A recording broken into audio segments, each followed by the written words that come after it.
Hello मेरी प्यारी YouTube family, कैसे हो आप लोग। आशा करता हूँ आप लोग ठीक होंगे। तो आपके अपने केमिस्ट्री स्टडी चैनल पे फिर से आपका स्वागत करते हैं। तो आज का जो बड़ा टॉपिक रहेगा, बिल्कुल छोटा सा टॉपिक है, बड़ा नहीं बोल सकते, छोटा ही बोल सकते, लेकिन बड़ा इंटरेस्टिंग ज़रूर है। क्योंकि इस टॉपिक से है ना आगे ही बढ़ेंगे, और केमिस्ट्री से बेसिक जो चीज़ है यहीं से निकलती है। ठीक है, चलिए आज की वीडियो स्टार्ट करते हैं। तो मेरे प्यारे दोस्तों, अपने नोटबुक और पेन रेडी रख लीजिए और पानी की बोतल ज़रूर लीजिए, क्योंकि क्या हो जाएगा, डिहाइड्रेशन हो जाएगा, जो कि हमें करना नहीं है ना। अरे नहीं करना ना, हाँ जी आप ही से बोल रहे हैं। तो देखिए, हम बात करते हैं न्यूट्रॉन्स के बारे में। ठीक है, डिस्कवरी ऑफ न्यूट्रॉन। हमने लास्ट जो शॉर्ट डाला था वो, अब एक बात बताते हैं कि जो जो टॉपिक आएंगे ना, जो जो टॉपिक आएंगे वो एक शॉर्ट्स में भी आपको ऐड करके दिया जाएगा। मतलब कि अपने चैनल पे जो शॉर्ट्स आ रहे हैं, जैसे कि कल हमने आपको, देखो भाई, कल का जो नोट्स वो शॉर्ट्स था गोल्डस्टेन थ्योरी के बेस पे था। ठीक है, और उसमें पॉजिटिव और एनोड्स के बारे में हमने एक बिल्कुल हल्का सा, किसने आइडेंटिफाई करा तो उसकी पिक्चर थी, और उनकी पिक्चर के साथ साथ क्या एक्सपेरिमेंट था और क्या उनकी डिटेल थी। ठीक है, तो ऐसे ही जैसे जैसे जिस भी साइंटिस्ट के नाम आएंगे, तो डेली उनके साथ जो है अपना एक शॉर्ट्स भी आता रहेगा। ठीक है, तो आपसे रिक्वेस्ट है शॉर्ट्स भी जरूर देखिए। तो आज की वीडियो बात करते हैं न्यूट्रॉन्स के बारे में। तो पहला पॉइंट आज फिर आएगा जेम्स चैडविक का। ठीक है, जो कि कब 1932 में उन्होंने क्या ऑब्जर्व किया कि जब beryllium was exposed to alpha particles, different kind of particles for emitted. भाई जब बेरिलियम, उनने एक एलिमेंट लिया बेरिलियम, जिसका सिंबल क्या होता है अपना, Be। ठीक है, और एटॉमिक नंबर कितना होता है इसका, 4। जब इन्होंने ये देखा कि ये एलिमेंट जो है बेरिलियम, क्या एक्सपोज कर रहा है, क्या बाहर निकल रहा है, अल्फा पार्टिकल्स को। ठीक है, और अलग अलग प्रकार के जो पार्टिकल्स जो हैं एमिट हो रहे हैं यहाँ से। ठीक है, तो इन्होंने पहले तो ऑब्जर्व करा कि यहाँ पे अल्फा पार्टिकल्स है, लेकिन अल्फा में भी काफ़ी सारे अलग अलग पार्टिकल्स जो हैं एमिट हो रहे हैं। कोई बात नहीं, एमिट का मतलब होता है निकलना। ठीक है, अगला पॉइंट देखो, दीज पार्टिकल्स, ये जो पार्टिकल्स जो निकले, अपने अल्फा पार्टिकल्स जो निकले, had about the same mass as proton, कि इनका जो मास है, ठीक है, अल्फा पार्टिकल्स का जो मास है वो किस जितना है, प्रोटॉन जितना है, and carried no electrical charge. और सबसे बड़ी बात तो इन्होंने ये देखी कि भाई मेरे, कि इनके ऊपर तो कोई इलेक्ट्रिकल चार्ज ही नहीं है, ना नेगेटिव है। ठीक है, नेगेटिव तो है ही, इलेक्ट्रिकल चार्ज ना नेगेटिव है। ठीक है, अब बात करें कि Hans Chadwick name the this particles neutron. ठीक है, क्योंकि इन पे नेगेटिव भी नहीं है और एक बता दें कि पॉजिटिव चार्ज भी नहीं है, मतलब कि कोई भी चार्ज नहीं है, इन्होंने देखा। ठीक है, तो इन्होंने क्या करा, चैडविक जी ने इनका नाम क्या दे दिया, न्यूट्रॉन। तो चल भाई, तू न्यूट्रल है, ना तो पॉजिटिव है ना तो नेगेटिव है, चल महाशय तेरा नाम रख लेते क्या, न्यूट्रॉन। ठीक है भाई, इलेक्ट्रॉन पे तो नेगेटिव रख दिया था, प्रोटॉन पे पॉजिटिव हो गया था।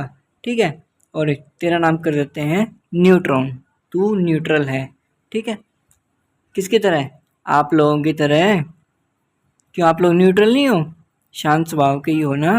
अबे कोई है तो नहीं एग्रेसिव, गुस्से वाला आदमी। ओ भाई मेरे, गुस्सा थोड़ा शांत रखा करो। ठीक है, तो चलिए अगला पॉइंट देखते हैं। These were present in nucleus along with protons. तो ये किस में प्रेजेंट रहता है, एक न्यूक्लियस में प्रेजेंट रहता है, किसके साथ, प्रोटॉन्स के साथ। कौन सा, अपना न्यूट्रॉन। मैं एन से डिनोट कर देता हूँ इसको, न्यूट्रॉन को।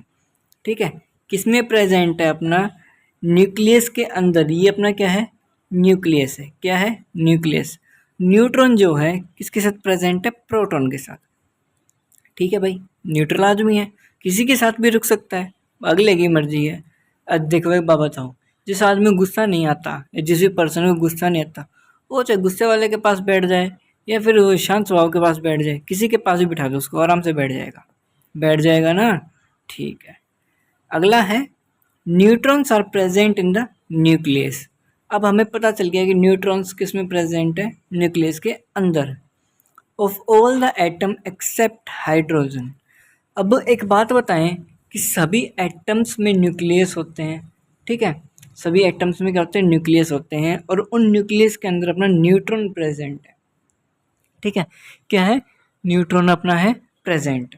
अब न्यूट्रॉन तो प्रेजेंट ठीक है, ओके, लेकिन अब इसने एक बात बोली है कि एक्सेप्ट हाइड्रोजन। ठीक है, अब एक्सेप्ट हाइड्रोजन, अब एक बात बताएं कि एक्सेप्शनल केस तो भाई हर कोई चलते रहते हैं। ठीक है, एक्सेप्शनल केस चलते रहते हैं, लेकिन इसमें ऐसा क्या खास बात है कि इसमें न्यूक्लियस जो है वो प्रेजेंट ही नहीं है। ठीक है, वो भी तो पता होना चाहिए ना हमें, तो डेफिनेटली पता होना चाहिए ना। ठीक है, अब एक लाइन लिखेंगे यहाँ पे नोट डाल के कि यहाँ पे क्यों प्रेजेंट नहीं है, भाई हमें ये भी तो पता होना चाहिए कि क्यों प्रेजेंट नहीं है। तो क्यों नहीं है, क्योंकि लिखें नोट में, यहाँ पे मैं एक पॉइंट ऐड और कर देता हूँ कि हाइड्रोजन में एक्सेप्ट क्यों बोला गया, एक्सेप्शन क्यों दी गई है, नोट लगाएंगे कि क्योंकि हाइड्रोजन के अंदर इट्स न्यूक्लियस इज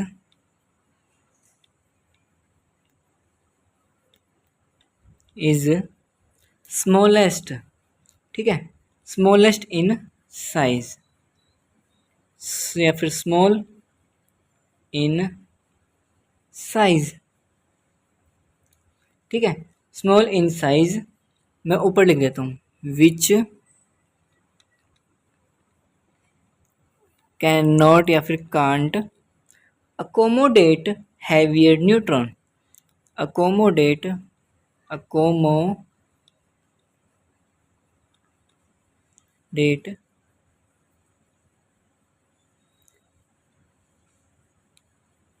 हैवियर, तो साइड हो, हैवियर न्यूट्रॉन। क्लियर है यहाँ तक कि जब अपने को पता है कि हाइड्रोजन में क्या नहीं होता, क्या नहीं होता, बोलो ना, न्यूट्रॉन नहीं होता। क्यों नहीं होता, क्योंकि हाइड्रोजन का साइज क्या है, छोटा है, और छोटा होने की वजह से जो है हैवियर न्यूट्रॉन को ये अकोमोडेट नहीं कर सकता, अपने अंदर नहीं समा सकता, तो इसलिए ये नहीं रखता। ठीक है, ये एक सिंपलेस्ट एलिमेंट है, हाइड्रोजन का एक सिंपलेस्ट एलिमेंट है। ठीक है, जो कि न्यूक्लियस तो होता है, लेकिन उस न्यूक्लियस के अंदर हमारे पास क्या होता है, बताओ भाई, प्रोटॉन भी होता है, लेकिन उसके अंदर क्या नहीं होता, न्यूट्रॉन नहीं होता। आई बात समझ में, क्लियर है यहाँ तक। अब देखो नेक्स्ट हम बात करते हैं, अपना पॉइंट है last, as proton and neutron are both present in nucleus. जैसा कि आपको पता है कि न्यूक्लियस के अंदर क्या क्या प्रेजेंट है, प्रोटॉन और neutron, they are together is known as nucleons. अगर ये दोनों ही प्रेजेंट है, ठीक है, तो उसे एक साथ प्रेजेंट है, तो उसे हम क्या बोल सकते हैं, न्यूक्लियॉन्स भी बोल सकते हैं।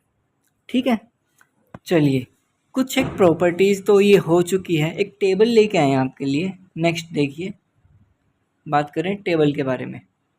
ठीक है, कुछ नहीं है, छोटी सी टेबल है।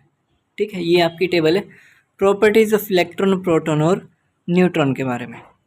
ठीक है, अब बात करें हम कि एक बात बताओ, इलेक्ट्रॉन्स का सिंबल क्या था, ई, जो कि नेगेटिव चार्ज था, प्रोटॉन का पी, जो कि पॉजिटिव चार्ज है, न्यूट्रॉन का स्मॉल एन कर दिया, कोई बात नहीं, जो कि न्यूट्रल है। Location in the atom, atom के लोकेशन क्या रहेगी, मतलब एट के यही रहें तो एटम के ऊपर ही है ना।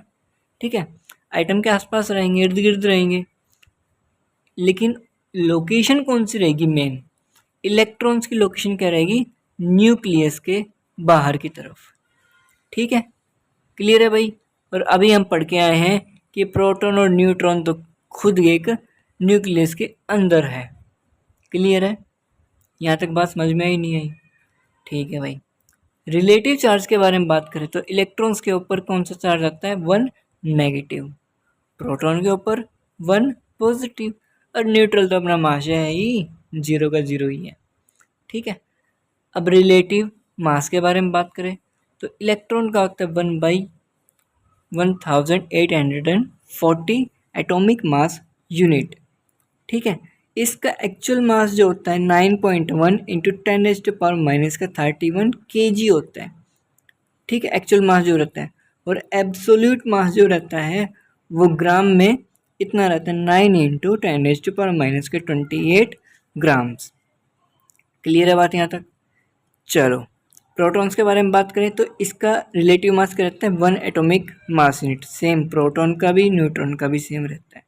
ठीक है, एक्चुअल मास भी दोनों का क्या रहेगा, अप्रोक्सीमेट सेम रहेगा, 1.673, यहाँ पे 1.675 इंटू 10⁻27 माइनस के हैं, लेकिन किस में है, किलोग्राम में। ठीक है, अब इस 73 और 75 हटा दो, ये किस में लिख दोगे, ग्राम में, और किस से मल्टीप्लाई कर देंगे, 1000 से। किसको, इस टर्म को, मतलब 1.67 इंटू 10⁻27 मल्टीप्लाई बाई 1000।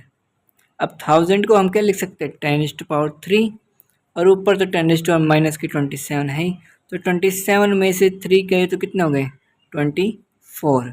दोनों के इसमें निकल गई वैल्यू, ग्राम्स में निकल गई। ठीक है, तो मेरे प्यारे भाइयों और बहनों, दोस्तों, सहपाठियों, कुछ तो सहपाठी भी लिखेंगे। ठीक है, तो देखते होंगे बिल्कुल ऑब्वियसली, आप लोग मेरे सहपाठी तो हो, साथ पढ़ने वाले ही तो हैं सभी के सभी। ठीक है, हम भी पढ़ रहे हैं, आप भी पढ़ रहे हैं। हाँ हाँ, लेकिन बस ये है कि थोड़ा फ़र्क इतना है कि हम पढ़ चुके और आपको पढ़ा रहे हैं यहाँ पे।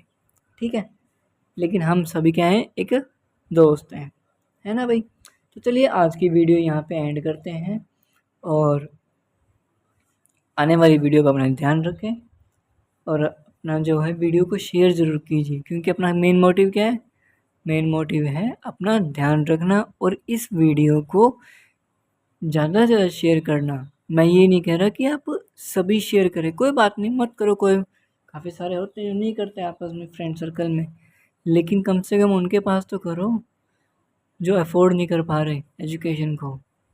ठीक है, अगर यहाँ इस वीडियो से भी अगर एक भी वीडियो शेयर होती है तो हमें पता चल जाता है।